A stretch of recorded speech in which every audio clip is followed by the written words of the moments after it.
Endi nazarimda shunday bir tushuncha paydo bo'lgan, ya'ni ekologiyani kerakli bo'lgan mas'ullari shug'ullanishi kerak va ularda ko'proq ekologiya bilan, ya'ni atrof muhit bilan to'g'ri munosabat qilish, ular bilan muomala qilishdek gapda. Yuqorida aytib o'tish chiqindilarda Yevropada saralash bosqichi bor. Eng yuqori bosqichi o'zi saralash bosqichi hisoblanadi. Unda 6 dan 10 ta turgacha bo'lishadi. U qog'oz bo'ladimi, bakalashka hammasini alohida qilishadi-da. Shvetsariyada mana shu saralashga yordam bergan aholini pul tomonlama, mablag' tomonlama qo'llab-quvvatlab amalga oshiriladi va bu boshqa Niderlandiya, Shvetsiyada ham bor tizimda.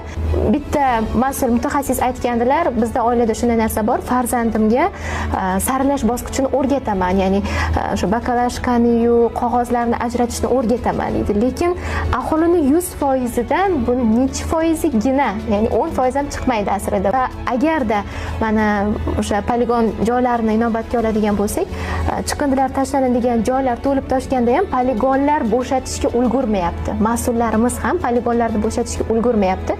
Negaki saralash bosqichi juda ko'p vaqtni oladi.